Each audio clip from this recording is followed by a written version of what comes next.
goes across party lines and denominational lines and all kinds of diversity coming to the table to say, hey, we don't want this ever to happen again. And so that's what we're about tonight. And we've got some ground rules, and I'm going to call Sarah to come forward.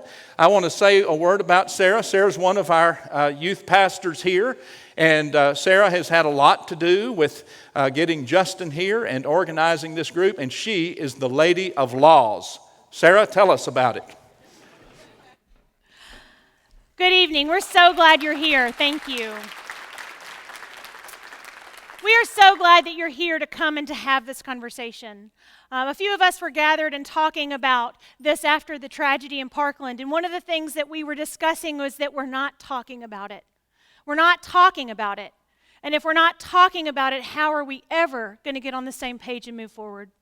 And so I just want to give us just a few ground rules. I'm not a big rule follower, but let's just take a few so that we can sit around these tables so that we can talk about it.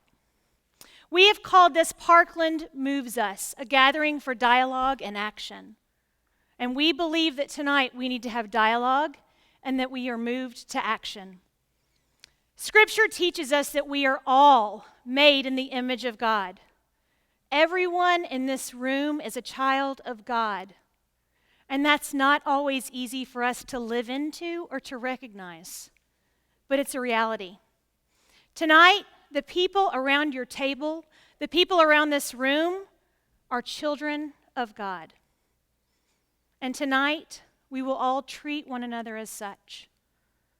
Our vision here at Lover's Lane states, we are to be a diverse community that passionately engages the Bible, uplifts Jesus through worship and loving service, and challenges in love that which divides. Challenges in love that which divides. That is why we are here tonight. So we have a few things to keep in mind as we move forward. First, we recognize that we all come from our own space. We define space as the political, cultural, experiential, societal, and historical pieces that make up who we are. My experience, my tradition, the way that I view the world, the way that I have been affected by the world makes up who I am, and that makes up my space. We all have different beliefs because we are all different people within different space. And we will respect those beliefs tonight. Number 2, we're going to make it a priority that we listen. That we listen to one another's experiences and opinions, and we ask questions that can help you better understand their point of view. One of the things that we often do is that we listen, but we aren't really listening. We're formulating what we're going to say next. And so tonight, we're not going to do that. We're going to listen. And something that will help, if you're listening and you're maybe having a disagreement, you can say, so what I'm hearing you say is... And that will help you clarify so that you can better listen. And the third thing that we're going to do, we are going to agree to be respectful, kind, and compassionate in our disagreements. I pray that we do not agree at the table. I pray that tonight there are disagreements around the table, that we see things differently, that our space is different. But I pray that we are kind and we are respectful when we disagree. It's important for us to use phrases like, well, I feel this way about it, or I believe this way about it. When we say things are a reality, they may be a reality for you, but they may not be a reality for someone else. Each table has a gift of a facilitator, someone who has agreed to serve tonight to help our discussion move forward. They're here to serve you. They're here to facilitate and to help remind us of those 3 guidelines. You are all precious children of God. Thank you for being here on this important night. And before we move in discussion, everyone has a printed copy of a poem by Mickey Scott Bay Jones. And I would like us to read that together as we move on for our brave space. We call it brave space because we realize we can't have safe space. We've all been hurt, and we've all hurt. So we need to acknowledge that it can't be safe all the time, but that it will be brave. Let's read this together. Together, we will create brave space because there is no such thing as safe space. We exist in the real world. We all carry scars, and we all have caused wounds. In this space, we seek to turn down the volume of the outside world.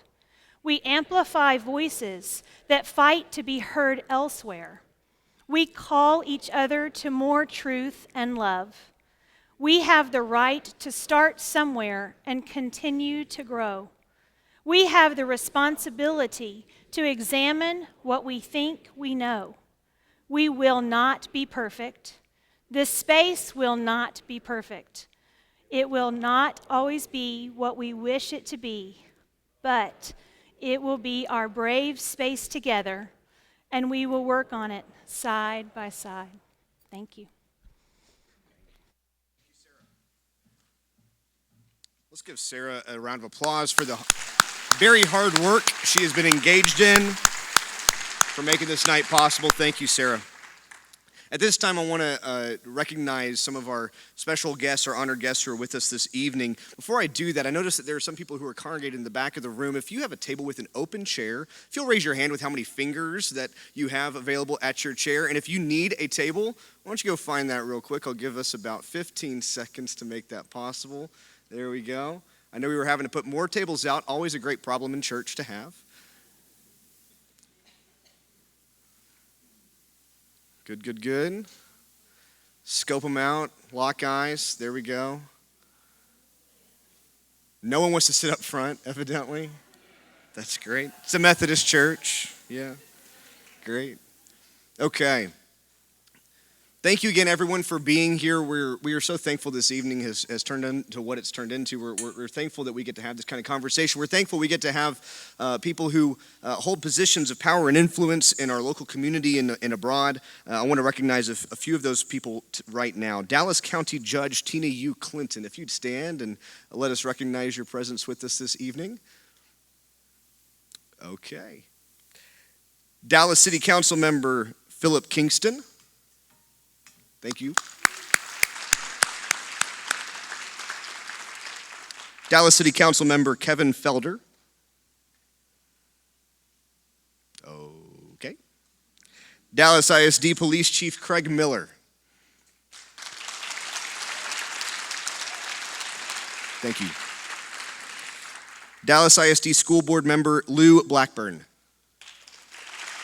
Thank you, Lou. Congressional Candidate Colin Allred.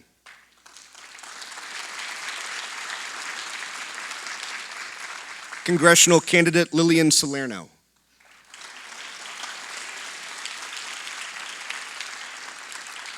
Texas Senate Candidate Nathan Johnson.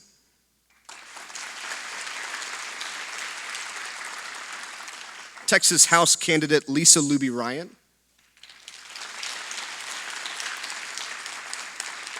Texas House Candidate John Turner.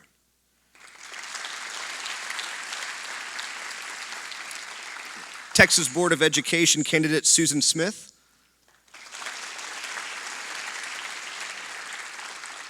And Chief Operating Officer of our own Wesley Prep, Bob Ressler. In the back. Hey, Bob. Thank you again for all of you joining us this evening. At this time, I want to welcome our school chaplain, Mr. Bruce Hearn, up to the podium to lead us in prayer.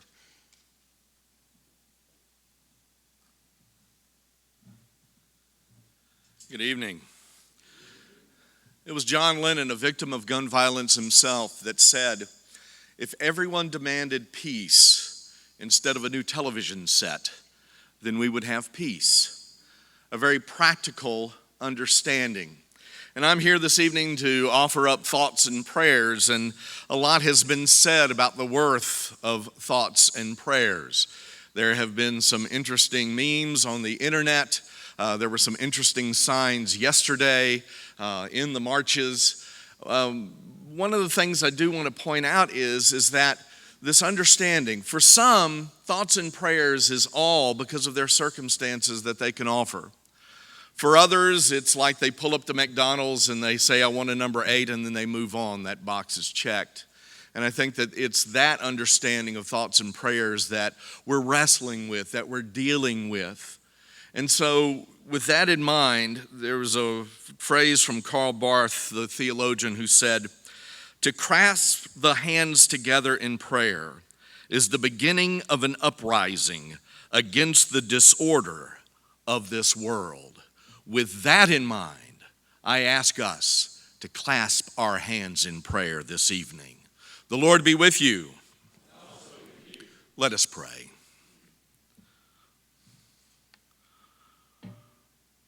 For unto us a child is born, unto us a son is given, and the government shall rest upon his shoulders, and his name shall be called Wonderful Counselor, like that of a teacher, Almighty God and everlasting loving parent, the Prince of Peace. It is that reason that we are here this evening in sacred space and in sacred time with the understanding of the Prince of Peace, who said to us, blessed are those who mourn, for they shall be comforted. 17 names, 17 families, hundreds of family members, thousands of friends have been added to the list of those who mourn. And we ask, Lord, dear Lord, how long? Yesterday in the march in Tokyo, an older Japanese woman in a proper knit cap held up the name of Edna Townsley, who was shot down on the campus in Austin, Texas in 1966. How long, O Lord? For those of us who mourn, for those of us who need comfort, we ask, what can we do? In our prayers, we listen for a voice that tells us, blessed are those who hunger and thirst for righteousness, for they will be filled. In this, we have an understanding of hunger and thirst, that which life itself comes from, that we are talking about true life, being able to live life to the fullest capacity that you, dear Lord, have given to us. And so we ask, in this, you tell us where to march, where to raise our voices, where to spend our time and our efforts. We know that if we truly want to see those things that matter to us, we just look at our calendars, our date books, and our checkbooks, and we will know what truly matters to us. John Lennon also said, peace is not something that you wish for, but it's something that you make. It's something that you do. It's something that you are. So in that, we go back to the great rabbi, the teacher, who also said, blessed are the peacemakers, for they shall be called the children of God. O dear Lord, a child shall lead us. Amen. Now we start time for our first discussion. So facilitators, get started.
I love hearing the discussion from the room. That's such a great sound to hear. We're going to move on to our next part of the evening. First thing I want to do is I want to greet all of those around the nation and maybe even world who are live streaming tonight, especially those in Coral Springs. I know we have some youth group members of Justin and especially your mom. So we're definitely wanted to say hello to you and thank y'all so much for tuning in.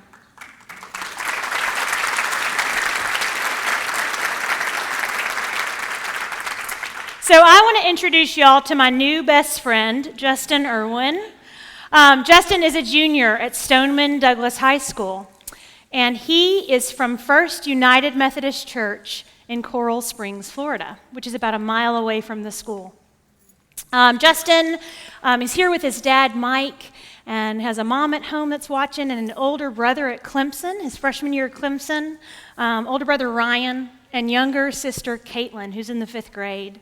Who I know all are very proud of him for being here tonight. He is a swimmer and a lacrosse player, so he does the most opposite sports you can find, and does them well, and is thinking about maybe Naval Academy or some type of academy on when he graduates next year. So we got connected when we were having conversations about what this night would look like. And we began to pray and dream about having a student come and share their story. Because it's one thing for us to see things on the news and to hear things secondhand, but it's something else for someone to come and to share their powerful story with us. And so a few of us gathered and started to pray about it and think about it and found out that we had a church member who grew up at First United Methodist in Coral Springs. And so she sent a few emails and got in touch with the youth director there, Chris. So I emailed Chris and told him what was going on and what we were looking for, and Chris called me, and he said, I have a student, and that student's thinking about it. I'm not really sure, but he's thinking about it. And so that's how Justin and I got to be best friends. So I called Justin. Actually, Justin called me. We were texting for a while, and he called me, and he said, I'm not too sure, but I wasn't feeling led to go to the march in Washington, and I wasn't really sure why. And I think that maybe this is why. I think that maybe God's calling me to come and share my story with you. And so we have the gift of Justin bravely coming, so courageous to come and to share his story. So that's the first question. Justin, will you just share your story with us? All right, well, I'd just like to start off by saying I'm not a big public speaker or speechwriter, so please bear with me. I'm a junior at Stoneman Douglas High School. I swim and I play lacrosse, and I'm very involved with my youth group back at home. February 14th started as a normal morning. I was excited because it was my first Valentine's Day that I actually had a girlfriend for, and the day was going great. I waved at Coach Feist as I drove into the parking lot that morning. I talked to Nick in between first and second period like we always did. We stopped in the hallway, filled up waters together, and talked for a minute, then split ways to go to class. The day continued normally, and then I left school early to take my online dual enrollment class to the UF like I did every other day. As I was doing my work, I received the news of what was happening. Immediately, I started texting my girlfriend who was in the building and all of my other friends who were at school to warn them and make sure that they were okay. The anxiety of seeing my friends, classmates, and teachers on the news being swarmed by first responders, not knowing if the people I cared about were safe, was and still is unbearable. During the shooting, Nick's girlfriend, who is in college, texted me asking if I knew where Nick was and if he was okay, because she hadn't heard from him. I kept reassuring her that everything was okay and everything would be all right, and it went from he probably can't answer right now to he probably doesn't have service in that building to maybe he got out but left his phone in the room. Eventually, she sent me the last location of his phone, and I saw it was in the building in what appeared to be one of the classes that I heard was hit and knew that he had that teacher. My heart sank as I put two and two together, but I tried to remain positive until I heard for sure. After 5 long hours of doing nothing but staring at the TV, watching the news, and talking to my friends to make sure they were okay, and responding to others who wanted to make sure I was okay, my family and I decided to go do something. My dad and sister filled up a cooler of water and delivered them to the first responders who had been working relentlessly all day. My mom and I decided to go to church as there was a service for Ash Wednesday. We went to pray for all those injured and missing, which at the time Nick was still missing. I had posted on Instagram asking if anyone had heard or seen from him, but all I received were rumors and prayers. Eventually, after being completely worn out from the anxiety and stress of the day, I fell asleep. I woke the next morning to countless messages saying sorry for your loss. So Nick was a really close friend of Justin's, and he also lost some other people that were close to him and dear to him. So will you share with us a little bit about Nick and about some of those others? I was close with Nick. We had swam together on the same swim team when we were about 10, but we were only teammates. We became friends when we swam together on the Douglas team my freshman year. We became close this year when we were co-captains of the team and swam together at states on the 200 freestyle relay, where we placed 16th in the state. Nick meant a lot to me and everyone else that knew him. He was an always happy, funny kid that had a smile on his face no matter what. He was never one to be disappointed. He only looked forward to the next time he would be able to do it better. He did and will forever continue to motivate me to be the best I can be. Nick wasn't the only victim I had connections to. A good friend of mine, Patrick Petty, lost his sister Elena. I will never forget the words he sent to me that night.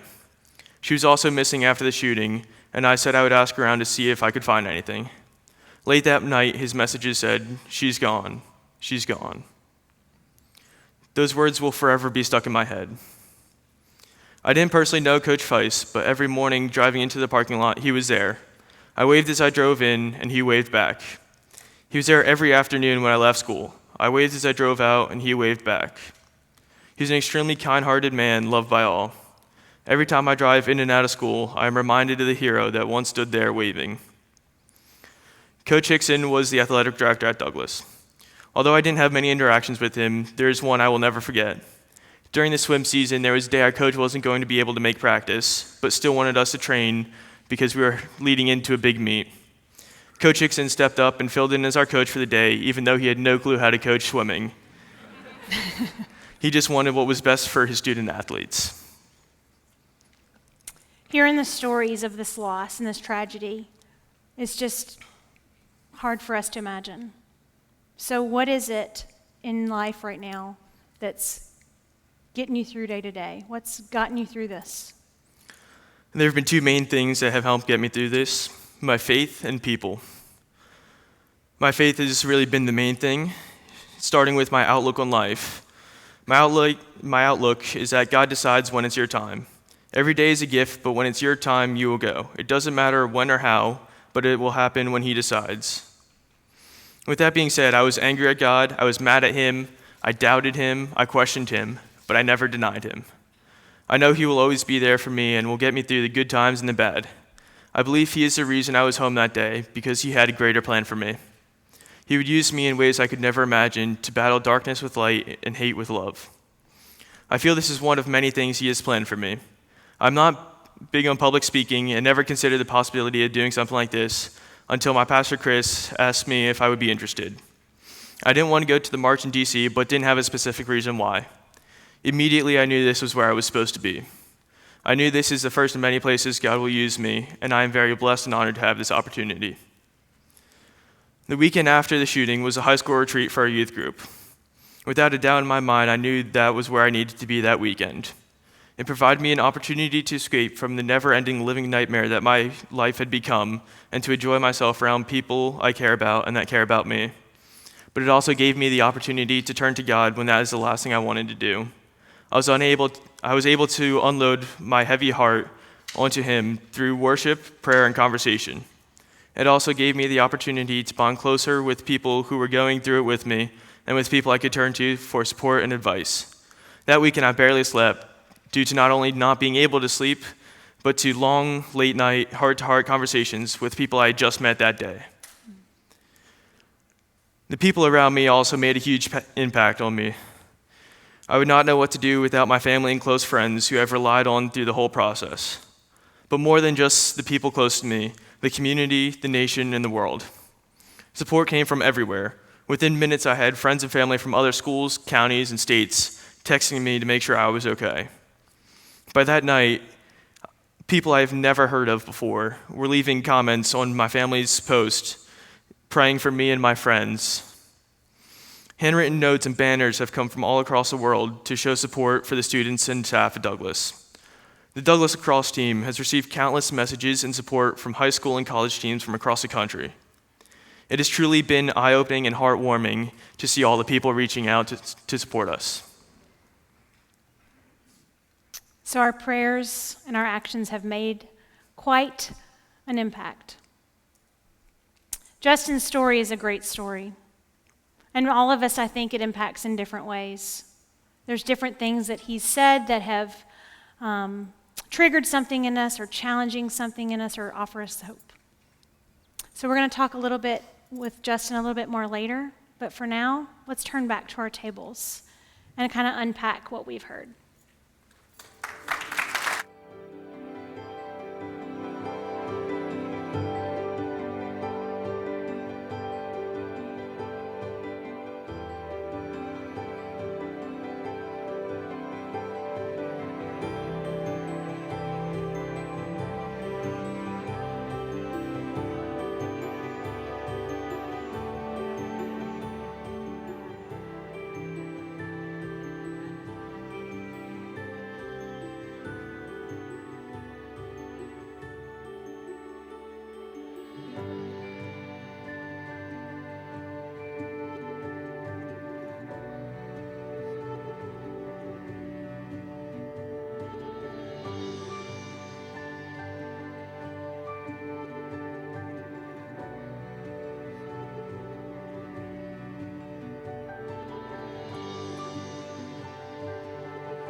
Okay, we're wrapping up our conversations. I know there's lots and lots of things we're getting to. Hopefully, we're having very holy and very meaningful conversations at our tables. We're going to be moving into another time of our program. And at this time, I'm going to ask Colin, Suzanne, Kevin, and Lisa to join me here on the stage. We've reached out to our community leaders, our elected officials, our leaders in our schools, and lots of people regretted for not being able to be here with us tonight, but these are the people that said, yes, I'm free, and I'm willing to come and share. And we've come in, and we really basically asked them one question, or two questions. One question is, why'd you say yes? Why'd you say yes of coming? And then what is one impactful change, one impactful thing that you're either working on or impactful thing that you suggest when it comes to gun violence and the safety of our children? And we've instructed them that they get 3 minutes. We don't want to be here all night. This is not a political debate of any sorts, but we lean to our community leaders for advice as well as to speak for us. So that's why we want to hear from you. So at this time, Colin, there's the mic, there's the platform, it's yours. Well, thank you so much for having me. My name is Colin Allred. I'm running for Congress as a Democrat in Texas 32. And I thought I knew what I wanted to say tonight, and then Justin drove so many of those thoughts out of my mind. President Obama talked about after one of the many, many shootings that he had to speak afterwards that he wasn't there to debate the last mass shooting, but to prevent the next one. And so I want to talk to you a little bit about my experience growing up here, and also what I think we need to do going forward to combine faith with this youth-led movement that we're seeing going on right now. I grew up here in Dallas, was raised by a single mother here who was a public school teacher. My mom taught for nearly 30 years in DISD, and I cannot imagine giving her a gun or asking her to carry a gun. And I think the absurdity of this discussion that we've had since Parkland is partly exhibited in the fact that we have discussed whether or not we want to be arming our teachers. And by the time I could drive, I had lost 3 friends to gun violence and had another who had been seriously wounded. One had gotten in an argument with some guys at a Chinese restaurant, and they shot him in the back of the head as he was walking home. And 2 others who were on a basketball court one night playing basketball with some other kids, and they got confused for another rival gang, and they drove by and they shot and they killed 2 of my friends. And so that was by the time I was 16. And every day when I walked into Hillcrest High School, I was greeted by metal detectors, and they checked our bags for the guns that they were trying to keep out of our schools. Just a daily reminder that it's not entirely a safe space. And I am so fed up with our kids having to have this conversation. I'm so tired of our kids having to step forward and take this mantle on them. But I'm reminded that the leaders of the civil rights movement were extremely young. They were so young. We don't remember how young they were. And they were bolstered and supported by communities of faith. There were so many preachers and pastors and leaders in the communities of faith who joined them and added the weight of who we are as people of faith to that discussion. I'm also Methodist. I go to Greenland Hills over in the M Streets. My wife and I are members there. Tonight is our 1-year wedding anniversary.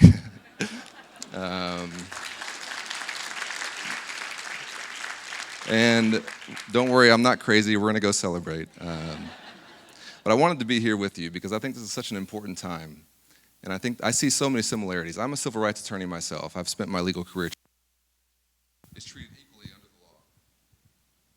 the law. My mic's back. I'm running for Congress to make sure that everybody has a fair shot and make sure that everyone is treated the same. And I think part of that is making sure that you can go to school, that you can go to your place of worship, you can go to a music concert without having to worry about somebody taking your life. I think there's so much more that we have to do as a community, but I believe that the combination of the dynamism of young people and the power of faith is a combination that's undefeated in our country's history. And I take a lot of hope in this event tonight, and I want to thank you all for having me, and I'm just over my time, so thank you so much. Thank you very much. I'm Suzanne Smith, and I'm your candidate for State Board of Education. And first, I want to thank Justin, his dad Mike, his mother who's watching online, for gracing with your presence. I think you bring something really special today to really bring this home for all of us. Part of the reason why I'm running for school board, but part of the reason why I've spent the better part of 2 decades working on behalf of kids in this community is because I fundamentally believe that every child has unrealized genius. In my church, that would have gotten an amen. So I'm going to say that again. We're going to try it. I believe that every child has unrealized genius. I also believe that if they don't realize that genius, that it is the fault, not their fault. It is not their failure. It is the failure of our system. Our system that has provided lack of leadership, lack of resources, lack of imagination, that has not provided for them.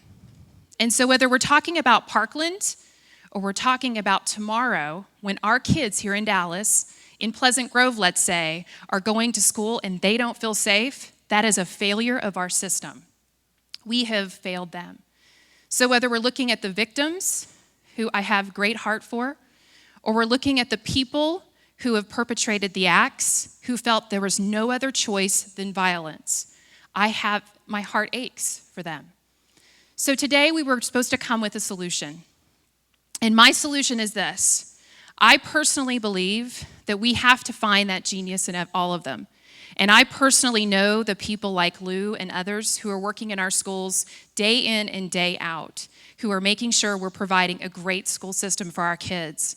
But it takes a community to bring them up and bring that genius from inside. So I've done a lot of research around what are other communities doing, and found a really great best practice in Europe that I think we can actually bring here to Dallas, Texas.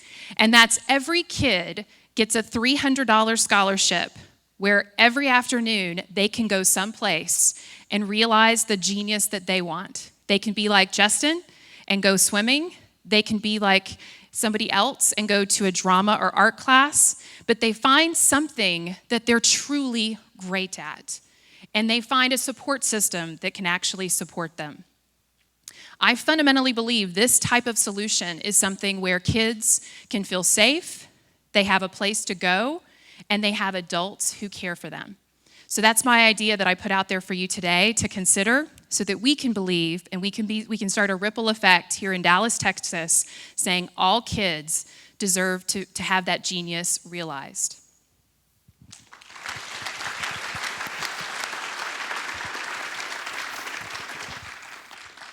My name is Lisa Luby Ryan, and I'm candidate for House District 114 in the state legislature. And why did I come today? I came today to listen. There's a lot of chatter on the news, there's a lot of chatter in the newspaper, but I came to listen to the young people. And Justin, I came to listen to you. And I have to say before I go any further, Justin, you offer not only me hope, but you offer all the young people. And God didn't take you to DC to march. He brought you here to stand up and say in tragedy like this, that no one should ever have to experience, that you've made a choice to run to God and not from Him. And that's your voice, because we will all have tragedy in life. And we talked earlier today when we came here about peace. Where do we find that peace? But when we run to God. So I came here to listen, and I'm walking away inspired. We as a family just experienced a gun situation in our family. It wasn't in school. We have a 29-year-old autistic son who's the love of our life, who has a job, he lives on his own, and he went out with his friends one Saturday night. And he came home at 9 o'clock.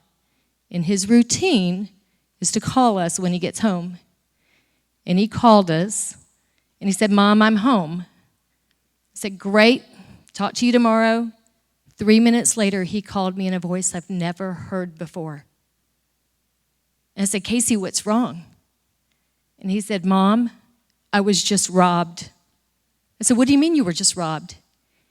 He said 3 men just held 2 9mm guns to my head and asked me for my money. Here's a kid that works hard. And these guys thought they were entitled to what he had. And his first reaction was to say no. And he said no. And the third one without a gun punched him in the face. He gave him his wallet and they ran. They forever changed my son's life and our views.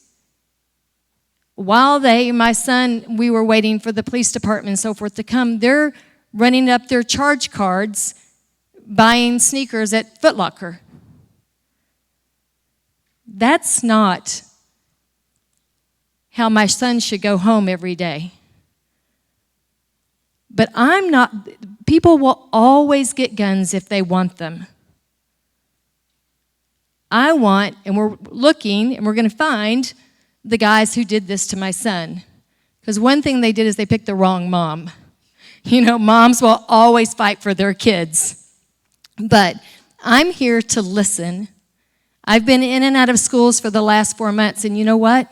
I've walked in and out of those schools. Our schools have to be safe. It is a priority for me if I have the privilege to serve in the state legislature, to make them safe. You're safer at a Dallas Mavericks game or a Dallas Cowboy game than some of you are in your own schools. So as a mom, as a legislator, I will make sure that no one has to worry when they go to school, or parents, you send your kids to school, that they're going to a place that's safe and don't ever have to experience what Justin experienced. And I'm also going to implement and be a champion for enforcing the laws that we have, so my son doesn't have to experience, your son doesn't have to experience the same thing that mine does. Thank you. Thank you. Thank you for coming and for sharing with us. And at another point in the program that you might have a question drawn to you. Thank you, Colin. I know that you have to leave. Go see your wife. It's important. You need to do that. You guys have been talking at your tables, and there might be questions. I know that there's some facilitators walking around the room. If you can write those down on one of those cards that was provided, we'll go through those questions. If you have a question for Justin, if you have a question for any of our community leaders, if you just want to raise a question to the whole group, the whole large room, at the end of our program tonight, we're going to have a large group discussion. But the best way since there's so many people here tonight and there's so much of the conversation happening, we'd like to do that by cards, okay? So if you have a card, if you have a question, please write that down, raise it at any time in the program. Laura's over there. I see her grabbing those cards. I'm going to turn the microphone now over to Pastor Scott for the next part of our program. Okay. Thank you very much, Pastor Scott. We like to keep names simple around here and dress the same as well. We actually have the same birthday, and that's not a joke. But he's 11 years older. All right, so our next guests with us this evening, we've got DISD Police Chief Craig Miller, Trustee Lou Blackburn, and our own Bob Ressler, I believe. Yep, Bob's coming up. Bob is the Chief Operating Officer for Wesley Prep. At this point, we're going to start with DISD Police Chief Craig Miller and Trustee Lou Blackburn. I'm going to let y'all share this time. We just heard comments about safety in public schools, and obviously we all know that safety is number one concern of any parent, of any child who's going to school, whether it's public or private. I wanted you to take about 3 to 5 minutes, talk to us about what steps are you taking to ensure the safety of our students. Good morning. Okay, good afternoon. Appreciate the opportunity to be here. I serve as the District 5 trustee on the Dallas Independent School District Board of Trustees. And when we talk about coming to gatherings like this, I really want to hear from students and how students feel in our schools. And at our table we have, is it Zayla? Zaylee. Zayla's an 8th grader, and she says she feels safe at schools, and many of our students do feel safe. But I asked my granddaughter, Emma, she's 11 years old, at TAG, and I asked her, do you feel safe? And she said, it's safe up to a point. because she said once you get in, because if you go to our Dallas ISD schools, most time you have to be buzzed in. There's a little small box with a camera that can see a fuzzy picture, and they see a person and they let you in. But my granddaughter said once you get in, you can go anywhere you want to go. So her idea, Craig, is to have a second entry so that once you get in, someone has to come and actually escort you throughout the building. So we're often looking for ways to make our schools safer for our kids. A lot of our kids feel like they are safe at schools, but we want to make them feel safe and to actually be safe. Many of you don't know that I was an assistant principal in West Dallas at Thomas Edison, and as an assistant principal, my job was to develop safety plans. And I had to develop a plan for, the fire drills or tornado drills and things of that nature. But we also had to develop a drill for if someone comes in with a gun. So we developed a very simple drill at that time whereby someone would get on the PA system and say code red. That meant that every teacher needed to go to the door, clear out the hallways, pull everybody into their classroom, no matter where they were supposed to be, but to come into that classroom, lock the door, and have everybody to sit near the walls. Not in the view of the little small window at the door, but away. And that was back in the early 90s.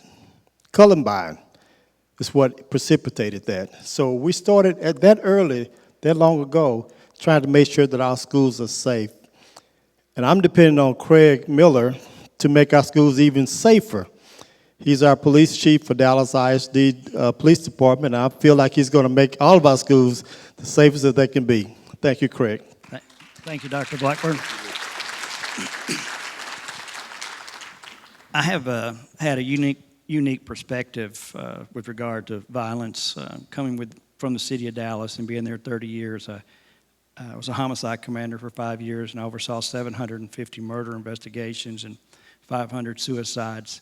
I've seen a lot of violence in my life. I think in our country's history, major events cause change. Columbine caused change. 9/11 caused change. Virginia Tech in 2007 caused change.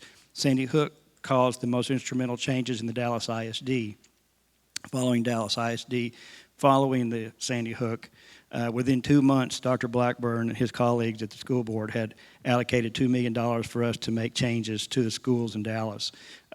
Prior to Sandy Hook, we only had 8 schools in the district that had a buzzer or an intercom at the front of the school. Now all 153 of our elementary schools have those. We have, at that time, more than 1,500 portables. Our portables were all solid core doors, so if someone knocked on the door, you didn't know who was at that door. We went ahead and put some portable optical eye ports, peepholes, in, and they are on one side now. They're as big as a silver dollar, so from 7 feet away, you can see someone who comes up on you. We also were able to put cameras. We have crazy intricate camera systems in our secondary schools, but our elementary schools weren't prepared. We, once again, only had a very few camera systems, but now all our elementary schools have that. Card access was another thing that that was instrumental for us. We're now involved with card access at our elementary schools. They're really important things. Dallas ISD Police Department is actually in the top 5% of the largest police departments in the state of Texas. I know you think of Dallas and Houston and Austin and San Antonio, but 90% of the police departments in the state of Texas actually have less than 30 people on their departments. So with us in Dallas ISD having 220 people in our school police departments, we're one of the largest agencies in the state of Texas. I think I appreciate so much Justin being here. I think it meant a lot for him to come. I know for me personally, I think what I'd like to see is the change I'd like to see come out of this, which is what I think we all want. Words come very easily. Sometimes money isn't something. I'm proud of Florida for appropriating $175 million. But at the same time, I think there are things we can do, and I think it needs to start with a standardized level of security at each of the schools in the state of Texas. I think it's the sort of thing that should be similar to driver's discount for a kid who turns 16. I think if schools meet a certain threshold, that they should be given a discount on their insurance. It doesn't cost anyone any money. If you're a school and you don't participate, your insurance isn't higher. It's just you don't get that gold seal for saying that you've achieved a certain level that you need to achieve. Thank you guys very much for letting me be here. Thank you, Chief. Thank you, Trustee Blackburn. Thank you all for having me here. As the sign says, or at least one of them said, my name as well as Linda Altix. And actually, I've only been here about 2 years. I would like to recognize Linda, who's sitting in the back there, who is our executive director and who has been focused on safety and security of the school for many, many years. As Craig just mentioned, the Sandy Hook event really started to really take the level of security and safety at Wesley Prep to a whole new level. So back in 2012, when that occurred, immediately things started happening at the school. Within 4 weeks, we brought in 2 different SWAT officers to do an assessment of the campus. And at that time, they identified ways to secure what we call the school core, to limit access, and then gave us a variety of recommendations. At that time, the board began to, as Craig said, installed into a centralized security system to lock all doors. We installed cameras so that people were being, all access points, playgrounds, parking lots were being observed. Went through an extensive teacher training. Suddenly everybody was with badges to get access to the points. We began to recognize that one of our challenges at Wesley Prep is that we share space with the church, the larger group. Our main entrance to the school is through the CFC here by the gym. That's also a shared area during the day. We've got everything from Daughters of the Revolution there to the senior shape up to the yoga classes. There's all kinds of things going on at that entrance. So we immediately staffed that with full-time people so that we now have adults in that zone watching our students who use the gym and the library, but also are observing that. That's a heavily cameraed area as well, so that we're observing that from within the core. In our discussion, someone asked, what did Parkland do to us? Well, I would guarantee you we talk about safety and security every week. What happens, what's different events going on, what's going on with parents, teachers, staff. And I think the first thing they did is said, you know what?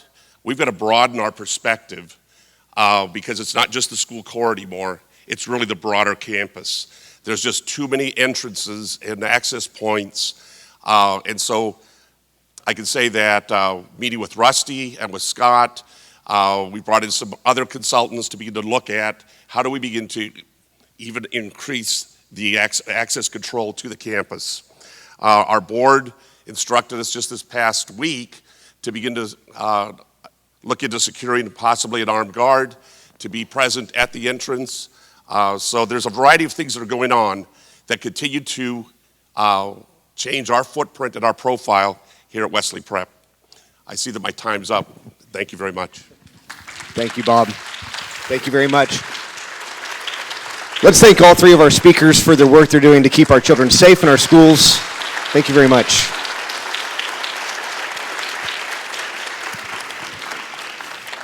And at this time, I would like to bring to the stage John Turner, Philip Kingston, Lillian Solero, Nathan Johnson, and I believe Kevin Felder has made it. So will you please come to the stage?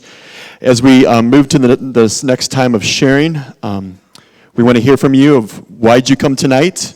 What is one impactful change? And remember, if you have those cards, we're receiving those cards right over here right now. If you have those cards from your table, we want to hear from you. We want to hear what's happened at the tables. We want to hear what the conversations are. We want the responses. If you have a question or a comment that you want to make, please do those by the cards. So you have your questions. John, you're first. So grab that microphone right there and share with us, please. Well, thank you. I'm John Turner, and I'm a candidate for state representative here in District 114. And I first want to say thank you to this congregation. It's an honor to participate in this discussion. I have a family connection to this congregation because my parents were married in this church back when it actually was on Lover's Lane, and also my grandparents were lifelong members here. And so I thank the organizers for this event, and I really want to thank Justin for being here and for sharing with us in such a direct and powerful way his experience and reflections. And I think it really causes us all to think even more deeply about this critical issue. We were asked to come forward with a policy idea or proposal today, and so I'm going to offer this one, and that is that we should not only allow, but promote the best research and studies we can, both at the state and federal level, for how to best address the problem of gun violence and gun safety. Now, you may be saying, well, that doesn't sound controversial at all. That seems to make a lot of sense. Well, in fact, it has been controversial because up until perhaps this week, due to legislation that was passed back in 1996 in Congress, our federal agencies, principally talking about the CDC and the NIH, have been either prohibited or at a minimum discouraged from pursuing research on the issue of gun safety and gun violence because of an amendment that was passed in a spending bill back in 1996. This may be changing. There was actually a clarification to that legislation that was just passed in the federal spending bill that was signed this week in Washington.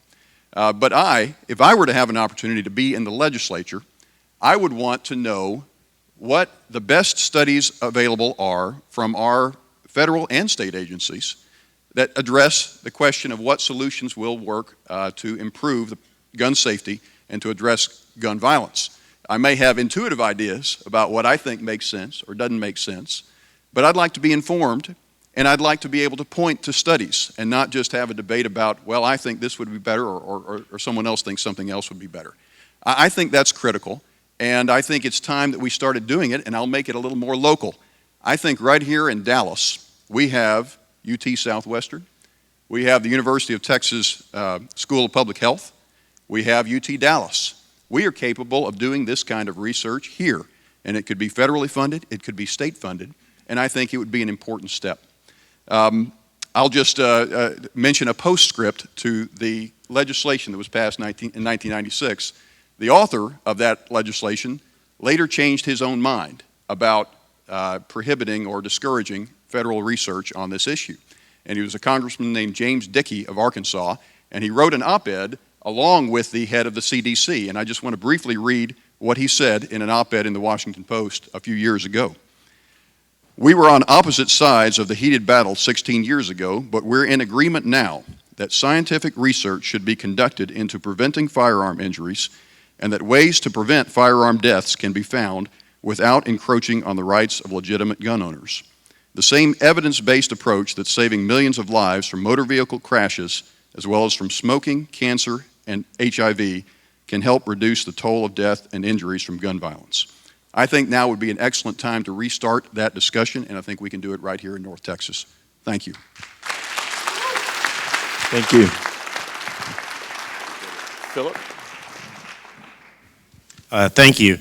I'm Philip Kingston. I've served on the Dallas City Council. They asked us to answer the two questions: why am I here, and what is my one idea to react to Parkland? I'm here because a member of the staff is named Taylor Adams. She couldn't be with us tonight, but she asked me to be here, and so that's why I did it. Although I'm much happier that I did it now that I'm here after meeting you all and seeing so many of my good friends who are on the panel. What Melissa and my wife Melissa and I are here tonight together are doing is we are supporting with both our time and our money Moms Demand Action on gun violence. This is not an abstract problem. I completely agree with John that we need more research to understand how to reduce gun violence in the United States, but it's not that abstract. There are ideas out there that do work, and I think often after a terrible tragedy like Parkland, it is very tempting in the United States to say things like people will get guns if they want them, or there's no way to stop this. And what the evidence shows us is that that's simply not true. States that have closed the casual sale loophole, whereby I could buy a gun at a gun show or from a friend without a background check, are considerably safer than states that don't. Taking guns away from those people accused of domestic violence is proven to reduce the murders of women. These are really simple things. Candidates can be asked whether they support initiatives like this. One of two things is going to happen if we are going to make changes in the way that we approach gun violence in the United States. It will either be a sweeping change with new people in elected office who all agree on practical approaches to gun violence, or it will be a divisive evulsive change whereby, as a matter of identity, the Republican Party clings to the NRA and will not compromise, and they will have to be swept out. It will be political, and the thing you have to do is vote. There's one other thing that I've noticed recently, particularly in the march yesterday. There are long-standing groups of people in the United States that have been fighting against gun violence for many years, long before mass shootings really started getting groups like all of us together. And those are the groups that have been fighting against civil rights violations and police brutality. And that's the last thing I would ask you to consider. When members of our community are saying our people are being disproportionately affected by official violence, that is also gun violence. And those people deserve to have their hands held by us if we care about what we say we care about, which is preventing the effects of gun violence. This has been a great time. I'm so glad that you all invited me to be here.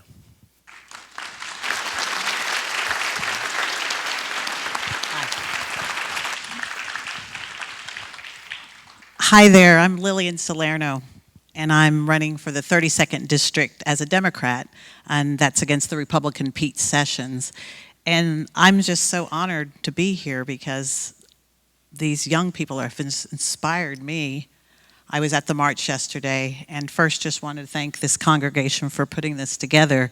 It's such an important discussion, and already at the table I've been at, we're realizing a lot of us agree with each other, and then we're wondering, was this a self-select? Because we all agree that there's got to be something to be done, and what do we have to do to get more people that are clinging to guns and this idea that there's nothing that we can do about it? I'm running for office because I think this is all about power, unchecked power. And as a mom and an aunt and somebody who cares deeply about children, I am so sick to my stomach at what we're all facing. I worked in the White House under President Obama, and I was actually in the White House when Sandy Hook happened. We were sick. We were in tears. We thought we couldn't get through the day that it had happened on our watch, and we were certain that it could never happen again. We tried. We did nothing. We tried again. We failed. This is solely a political problem. This is solely that we have elected officials that will not be courageous and pass common sense gun legislation.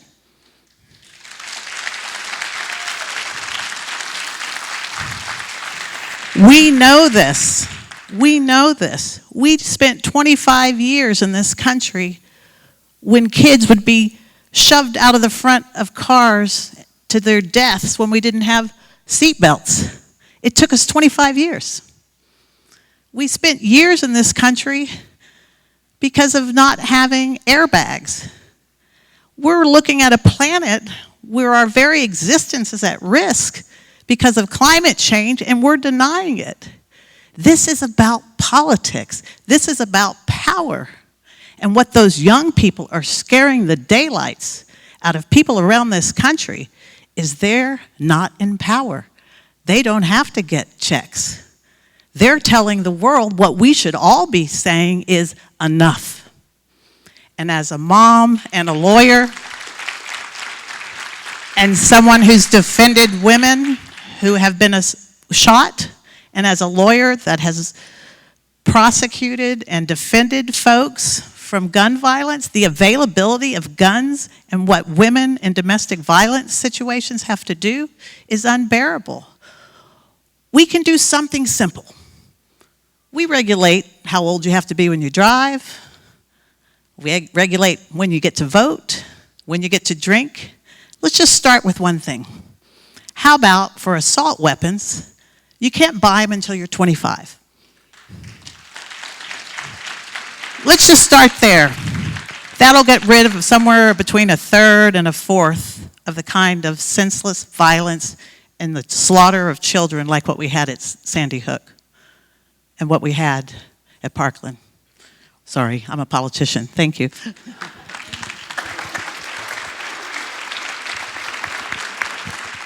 Hi, I'm Nathan Johnson. I'm running for State Senate District 16.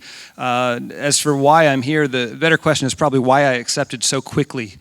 I accepted so quickly because I think out of all this tragedy, and we've had tragedy after tragedy after tragedy and nothing happens, and I have, I hope it's not a naive notion, but a sincere notion that we have arrived at tragically long last, at a moment where everyone is listening and everyone is paying attention. And those thoughts about, those statements about our thoughts and prayers, I think probably the most moving sign I saw at yesterday's March for Our Lives was these children are the answer to your thoughts and prayers. These kids are answering your thoughts and prayers by walking in this march. And it was very moving to the people who were there. My wife and daughter were there. That's why I accepted so quickly, because I want to be part of this profound moment in our politics, this profound moment in our cultural dialogue. It's somewhat personal to me. I grew up in a charmed life with two parents, but it was almost one parent. When I was a little boy, my dad's a psychologist at the Veterans Administration, and a mentally disturbed man came in and killed a clergyman. A couple people in the laundromat shot my dad's best friend 5 times in the neck, and as he shot my dad was going to say, "Take the gun," but decided to duck instead. The bullet went through his jacket and came out the tail. I had a dad, that's great. But it made a strong impression on me as a young man that these things are dangerous, especially if they're in the hands of people who are having some mental problems. So we talk about mental health, and that can be kind of a general way of speaking, but I wanted to offer something a little bit specific. I think we're at a time right now when it at last is safe for a politician to speak about gun safety, gun regulation, without fearing not being elected. I mean, we all know at this point, we all revere the Constitution, and we have a right to free speech subject to reasonable limitations as to time, place, and manner, right? We have a right to privacy, and that's subject to limitations. We have a right to keep and bear arms, and that's subject to limitations. Why are we so afraid to talk about the limitations? At last, we can do it.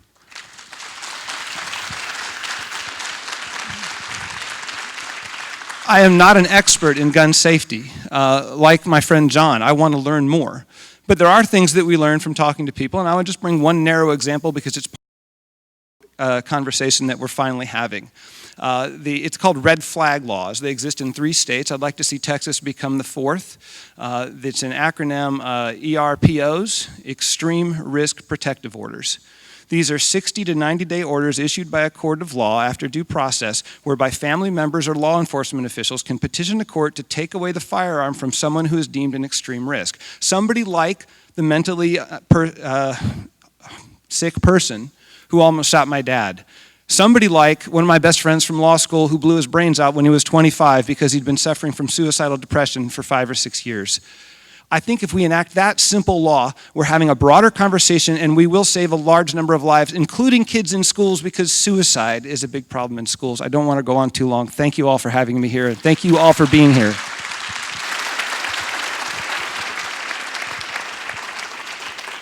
Good evening. My name is Kevin Felder, and I represent Dallas City Council District 7, that's South Dallas, Fair Park, Far East Dallas, Buckner Terrace. I accepted this invitation. I was happy to receive it because I just wanted to lend my voice to what is going on in this country. I think those who hide behind the Second Amendment are cowards. I think at the framers of the Constitution didn't mean this for the Second Amendment to for manufacturers of assault rifles to be hiding behind the Constitution, the Second Amendment. I think at that time they may have had a musket with one little pellet, but now we have assault rifles that can fire 20, 30 rounds a minute, and they're being used to slaughter people. So we have to stand up. And I'm so proud of the children that have taken to the streets, that are raising their voices to teach the adults that don't want to do the right thing, that they will no longer take this. When did it become all right for children to have to be fearful when they're in class. I mean, I was watching a news story the other day, and there's a new industry. Inside of classrooms, there's a safe room where the children will run into the room and close the door behind it. It's like a bomb shelter inside of anybody know what I'm talking about? Okay. When did it become safe? When did it become fashionable? When did it become children have to hide and protect themselves when they go to learn? You shouldn't have to do that. And to think that the president wants to arm teachers to protect children, that's not the right answer. That is not the right answer.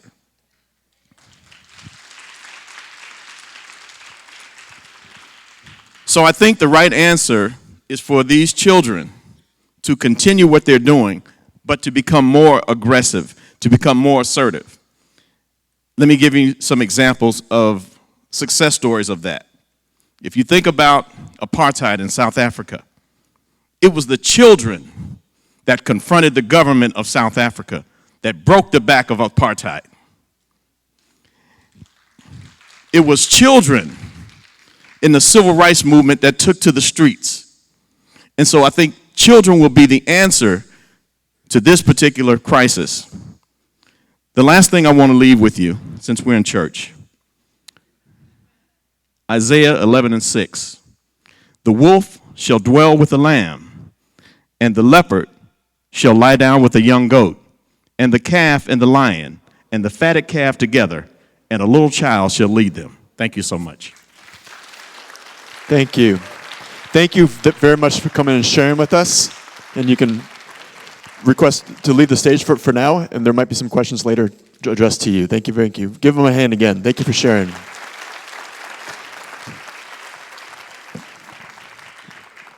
At this time, we're moving to our rest of our program, our large group discussion. I believe that there are some questions coming from the side of the room. From Pastor Stan and Pastor Sarah, you are bringing questions with us. We're going to move into this time of sharing.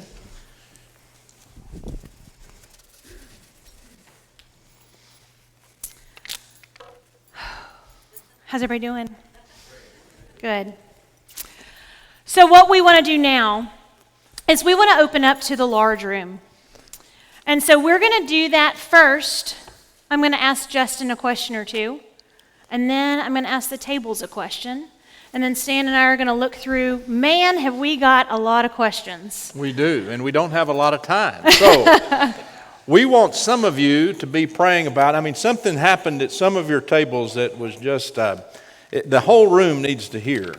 So some of you, in a moment when we call on you, we want you to share something from your table discussion that the larger room needs to hear. We won't have enough time for all the tables to be heard, but the questions that you have given us, we are going to put those together in written form, and we're going to have a use for those. You'll be hearing more about it.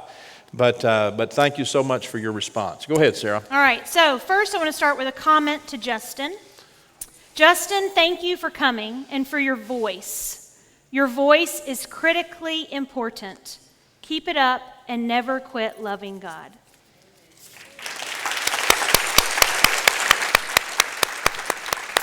And now a question.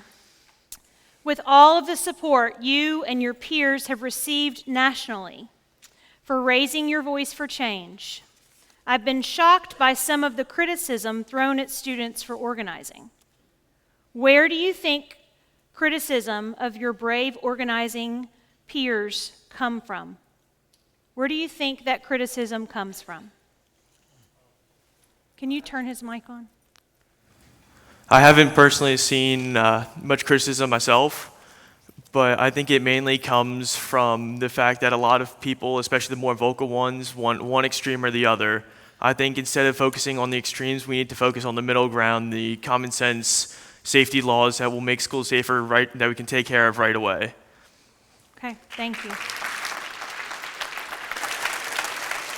All right, we're going to give Justin a little break now. So, Now to all of you, what Stan said, what have you been hearing from your table? So I'd love for somebody just kind of to act as the sharer for a table. And if you'll just stand up, I've got 3 or 4 mics around the room, and we'll just hear from a couple of tables. What are you hearing? What are people sharing? What's going on at your tables?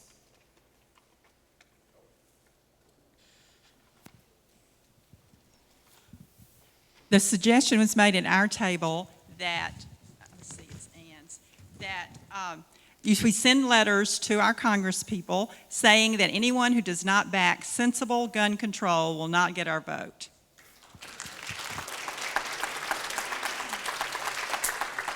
What else are we hearing? What are people sharing? What's challenged you? What's given you hope? What are you hearing at your tables?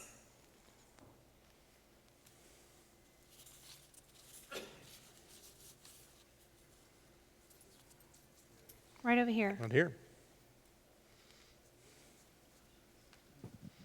I think one common thing that I know for sure that I heard from all of us, the parents' fear, the parents' worry for our children, the parents needing a solution. So the parents on this table have a lot of fear because, you know, we've had parents who've gone to events where they come across somebody who is armed. We have parents here, we have children going to school, and we don't know if our children are safe at schools. Yeah. So there's a concern. Parents have this fear of sending our children out there into the world. Thank you. Thank you. Sharing that vulnerability is important. Sharing that fear is very important. Let's get a couple more tables. What are we hearing? Hi. I think most of the stuff that we were discussing, I heard you guys you discuss about it. They were asking about why is it that when you want to buy alcohol or cigarettes, there's age limits. But with guns, I see like little kids going around with kids. And also they said, you know, why is it that, you know, every shooting that happens, there's always reason of insanity? Is there anything that's been done about the mental illness? If it's that the reason why all these people are shooting people, are we doing anything about it? Wow. Great questions. Great questions coming from that table. All right, did we have anybody else? Felt like they wanted to share? Right here. Okay, one more over here. We'll do that, and then we'll get Stan to ask the room a question. More guns don't make us more safe. Yeah. And the lack of common sense just in the home on keeping guns locked and safe from minors and people who should not have guns. Yeah. Okay. Thank you. So now we're going to move into a time of questions. We have gotten so many questions. We just grabbed a few to bring them up because our time is limited. But this question is to the room. Some of them have names on them, and we can ask those directly. But this question is to the room. So as the question is asked, please, if you would like to respond to that, please stand. And just remember our guidelines about being kind and compassionate as we disagree. All right. Well, we're going to ask a question here, and I know this is a question that we may have differing opinions on. So if we could hear from somebody who will answer this question, and then maybe hear from somebody else who may have a differing opinion. But the question is that you've asked, do you think violent video games have a negative influence on those who play them? Now you don't understand. We're not going to answer this. But we did hear. Would anyone like to articulate beyond yeah? Anybody want to address this? Somebody in the middle. Yeah. Okay, right here. We got a mic Hold so on, Nathan. all of us can hear you. Yeah. There were some recent studies done that I saw suggesting that the tendency we all fear that it's going to teach kids to go out and shoot people is probably overplayed, but the social isolation that comes from it, the racist chatter, the misogynist chatter that comes with it is the kind of stuff that messes with your head and might make you more prone to be violent, even though it's not the act of playing shoot 'em itself. Very interesting. Yeah, I don't know if that's a good study, but it sounded pretty good. That's what I'm talking about. Anybody else right here? In regard to that, I heard a person say the other day, when we learn a new skill, we practice it.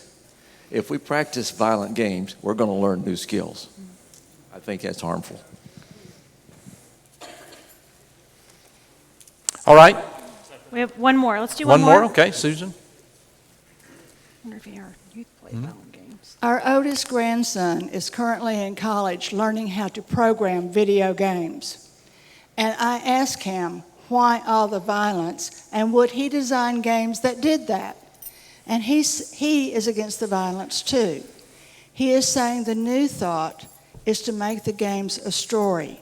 And if you read the Dallas Morning News this week, the video game review column, the new game is about the Depression and how you go from train to train and encounter different people.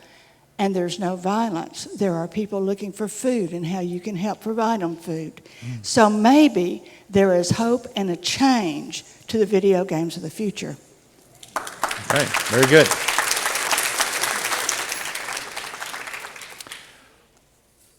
All right, one more in the back. So I Judge, you. deal with criminal justice in the sense that I'm a judge. And so one of the things that we do when we try to put people on probation is we try to reach criminogenic needs, meaning that we try to address the needs that has caused that violence or to try to decrease whatever the factors are that would put them at greater risk. And I've got to tell you, in all the years, 23 years that I've been in the criminal justice system, the video games have not really been a factor. It's the way that they have lacked resources in their homes, food, it's issues of violence because they have no other means. It's poverty, but it is not video games.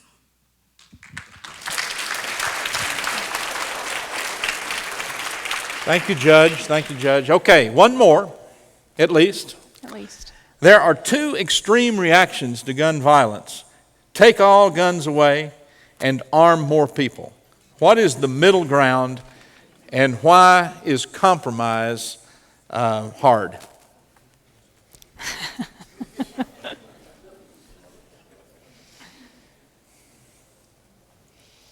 All right. I think as we've all agreed today, compromise is hard because we're not listening, right? And as far as the extremes and what the middle ground is, my thought is this: no matter what we do, if we were to prevent one single mass shooting, it will have been worth all of the inconvenience to all of the people who had their rights restricted. That's my opinion.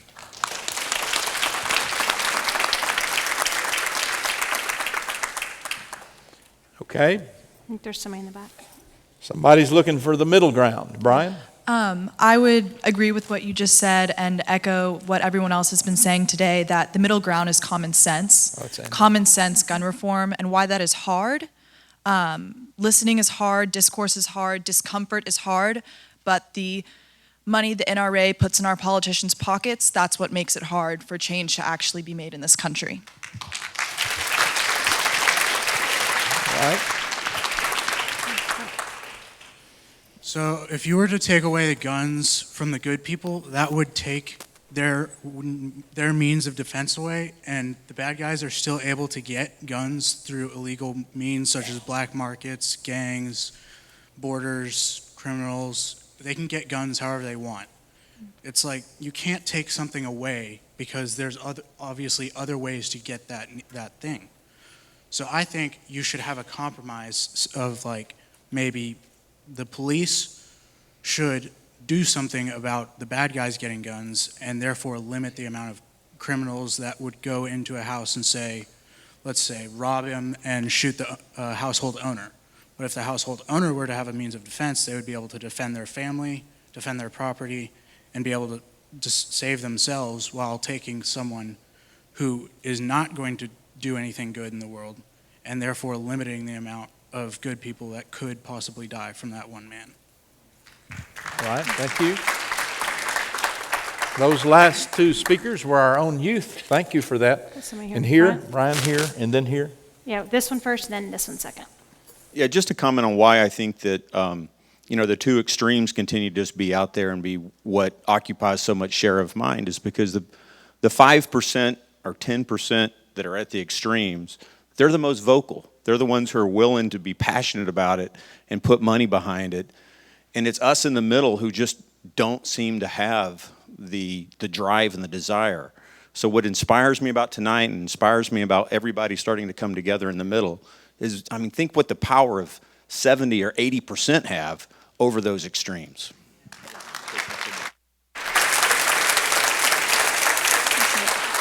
Here? Actually, I'm glad to piggyback off what he just said because I think it's we're kind of speaking the same language.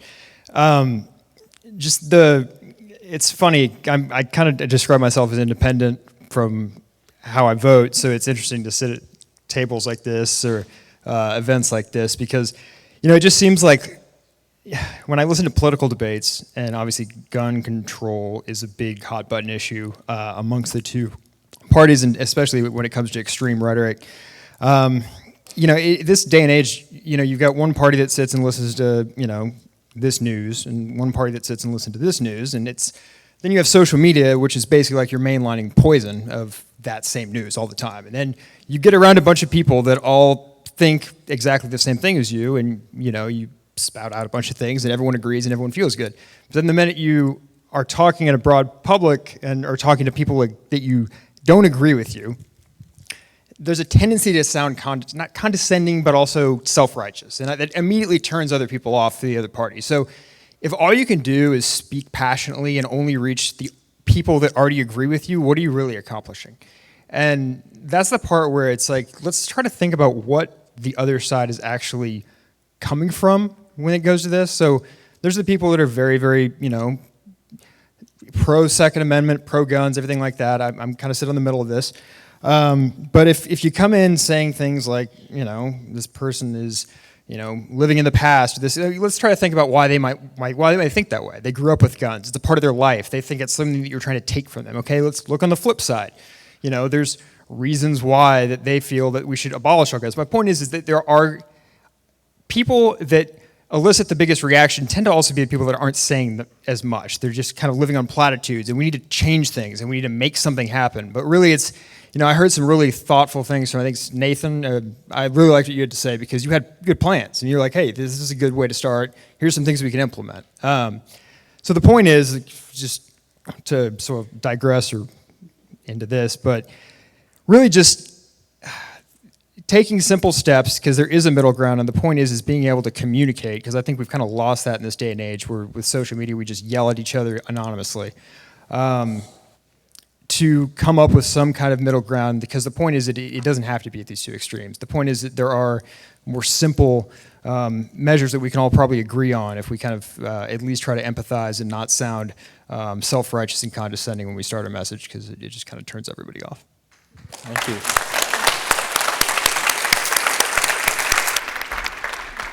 So we have like 56 more questions, but we're out of time.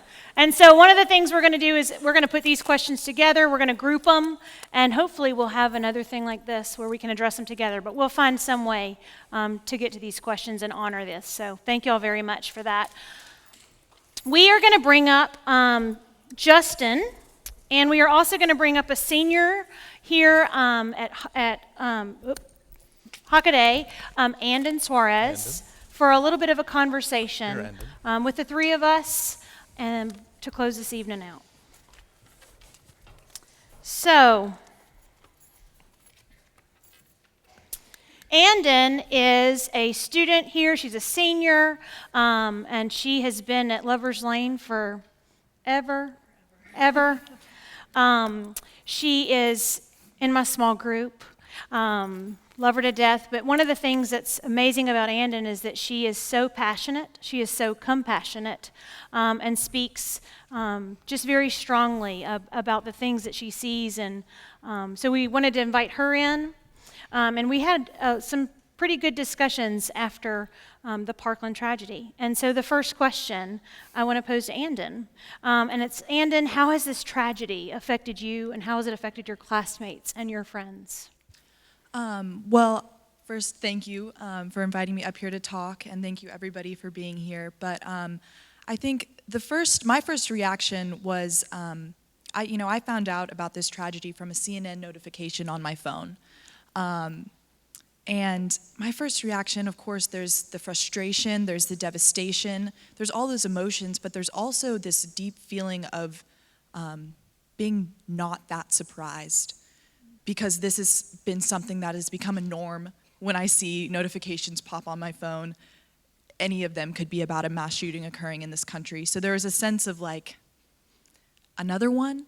And that I think really instilled a lot of kind of hopelessness into me and to my friends at my school initially. There was a sense of hopelessness that this has happened yet again in a country that is supposed to be a safe country, a progressive country in the world.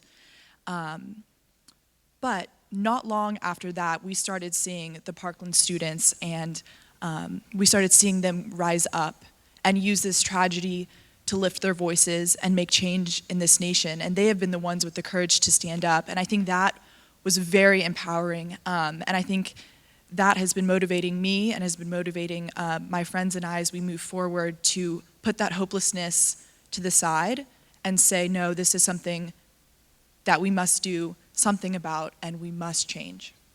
You know, earlier you were telling me about some specifics that you at your school and your friends have done.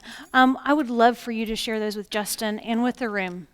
So we have started, the first thing we did is, I talked to my headmistress at my school, and we talked about getting a community conversation together so that everyone, all of the upper school grades could come together and talk about our initial reactions, those feelings of frustration, those feelings of hopelessness, those feelings of just devastation. And we did that, and we came together and we shared our thoughts, our fears, our anger.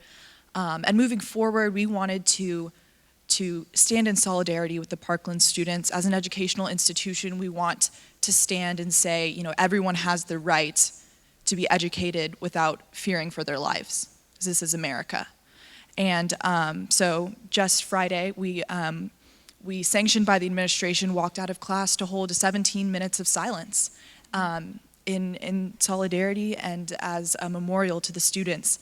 And that has been the first step we've taken as a community, and alongside our administration with full support of everybody there, we have scheduled a call to action.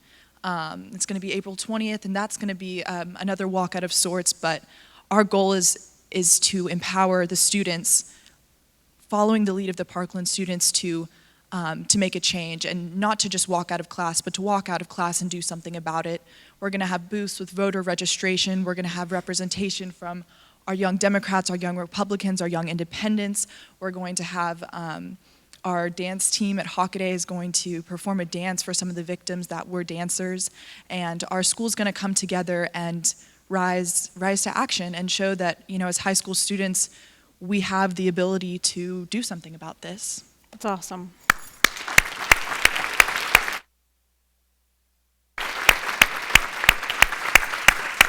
I knew that Justin would want to hear that, and all of you would want to hear that, what some of our students right here in Dallas are doing because of this. All right, for both of you, what, in your opinion, do you think that we need to do to enact impactful change? Good. I think this is a hard question. I think this is a big question everyone has been asking themselves as we sit here today. And like I said earlier, I think a lot of it comes down to common sense gun legislation, that middle ground that we were talking about, those very basic steps that we can take politically through legislation to provide the means for safety in this country. But I think further than that, we've heard references to the civil rights movement earlier tonight.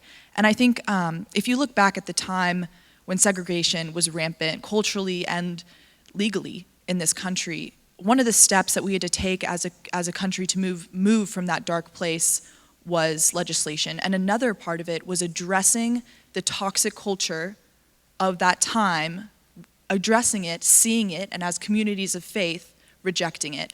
We live in a country that is in the middle of a devastating culture of gun violence. The number of deaths is unprecedented. And as a community, we need to recognize that. We need to address that culture. We need to address it with legislation, but we also have to give it our attention. We have to give it our vote. We have to give it our time, our prayers, our thoughts, and our action. And I think that's what it comes down to, is recognizing that it's not just about one law or one bill. As much good as that will do, and as much as we should advocate for legislation reform, we have to look and reflect on our culture, why it is like that, and how we can amend it. Thank you, Andon. All right, Justin, same thing. What do you think we need to do to enact impactful change? I'm really focused on the common sense gun laws and increasing school safety. So to do that, I think we should raise the age limit to buy guns from 18 to 21, because at 18, you don't have enough of a background check. We should have better background checks, including the school record, because Nicholas Cruz wasn't allowed to carry a backpack around school. He had gotten in so many troubles, he couldn't even carry a backpack, and somehow he was still able to own an assault rifle. I think we should ban bump stocks. I think at school, we should have metal detectors at one point of entry, where you have to swipe an ID to get in and out of school. Also at school, we should have multiple armed and trained police officers. Obviously, one doesn't do the right thing, you have others that can back him up. And I also think we should have nationwide improvements to the Baker Act. The Baker Act is a law in Florida that allows for involuntary mental examinations initiated by judges, law enforcement officials, physicians, or mental health professionals, as long as they have evidence that the person possibly has a mental illness or is in danger of becoming harm to self or others, or is self-neglectful. Okay.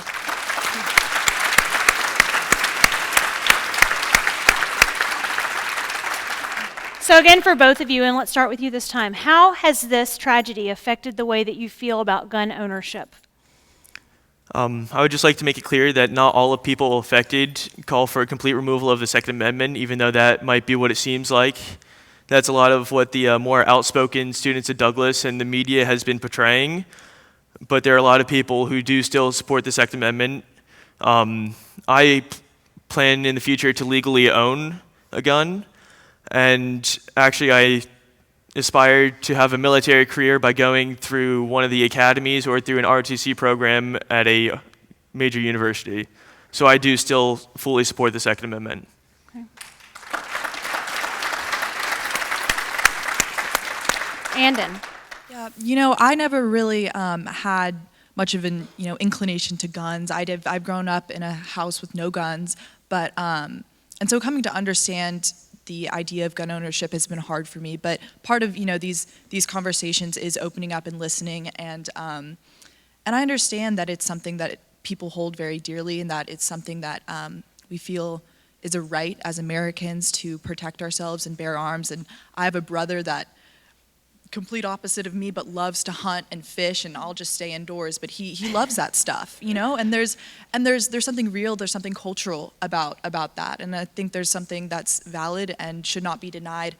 At the same time, if there's one thing I hope, my brother knows as he grows up, and that we teach our kids and we instill about gun ownership, is that it is not something that should be taken lightly, that it is a serious responsibility. And I think that should be echoed in our laws, and I think that should be echoed in our attitude towards gun ownership, is that owning a gun is accepting a immeasurable responsibility. Because if there's one thing that is more important than, the right to bear arms, it is the right for students to get an education without being shot in the middle of the day. And thank you. And I think that's something we have to keep in mind. And if we view gun ownership through that lens, I think that helps what we were talking about earlier with the extremes, take all the guns away or double the number of guns and arm all our teachers. I think to get away from those extremes, we have to look back and we have to reflect on not just our rights as Americans, but what owning a gun really means. And to me, that's a huge responsibility, and it's something we must take seriously. Thank you.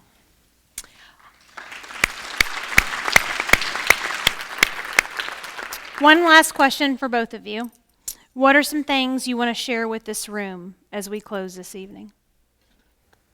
You want to start? Sure.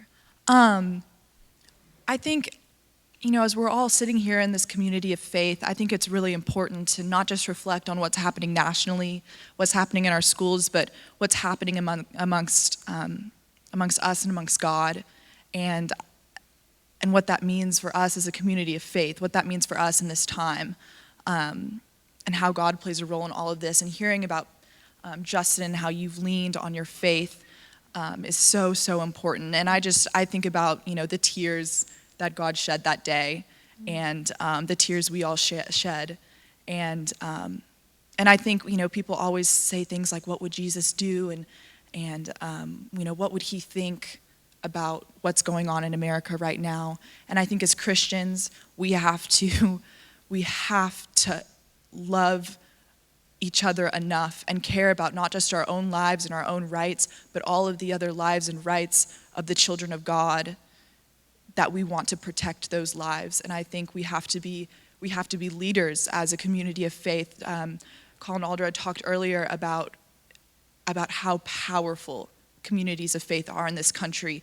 We're to be reckoned with. We really are. And if that means we have to stand up to the NRA to make sure that the lives of the children of God are protected, and I know that's what we'll do. And so I think, just speaking to everyone here, as a community of faith, I think that's something that we have to hold close to our hearts and in our thoughts and our prayers, is what God thought that day when that happened and what he would want to be seen done about it. Thank you, Andon.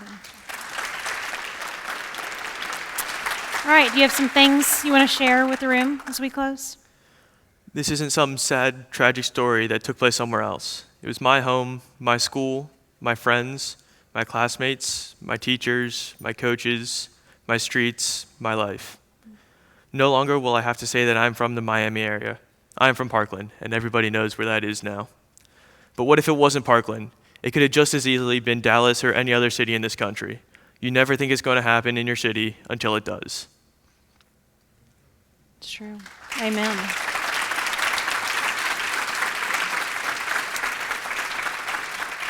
So Justin has come a long way, and he has worked really hard these past couple days to come and to share so courageously. And so we were talking last night, and he was sharing some things with me. And I wanted to just give you the last word. You had a really interesting thing that your principal said, and I just wanted you to share that with the room before we close. Okay, well, I'd just like to say that your thoughts and prayers were all felt and greatly appreciated, so I thank you all for that. But now I pray that you join me in taking action for school safety. And I would like to end tonight with the tagline of my principal: be positive, be passionate, and be proud to be an Eagle.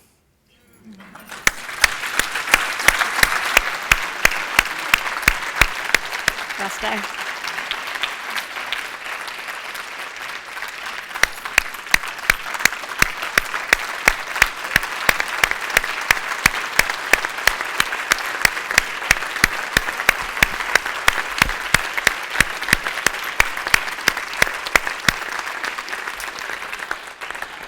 We are so thankful for each and every one of you for coming and for participating in this.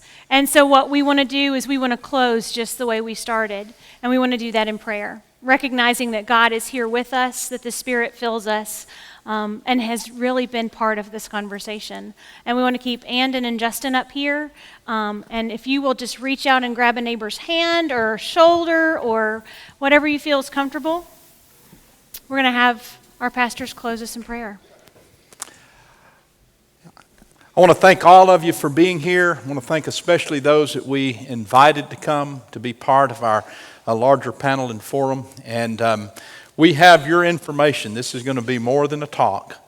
I really feel hopeful that we're going to be able to gather again and to pick back up where we've left off. And I want to thank especially these wonderful young people, Andon and Justin, for closing us out. And so Bruce and I are going to stand here, and I'm going to offer a prayer for us as we are sent forth. And I'm going to ask Bruce to close us in prayer as I start. Lord God, we do thank you so much for your love and for your care of your children. And Lord, we thank you so much that you have brought us together here tonight to share around these tables and to hear from our leaders and to be so inspired by the young people who have spoken to us. Lord, we thank you especially for Andon and Justin and the many young people that they represent.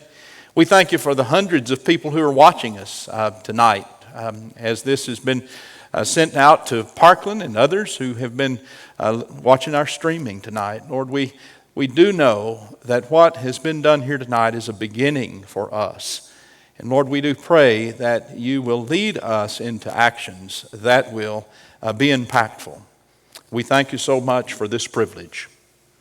And Lord, it is understandable that this, of course, is Palm and Passion Week. And in this, we have an understanding of what tragedy can mean. But beyond that, we also have an understanding of resurrection and what truly life is. And so with prayer comes action. And so we ask that you move all of us, and you march all of us, and you raise all of our voices, because we know that when we cry out, you listen, and also that miraculous things can happen. I ask your blessings upon all who are gathered here. May we have a safe way home, a restful evening, knowing that the promise of a dawn tomorrow is your promise to get things done. Amen.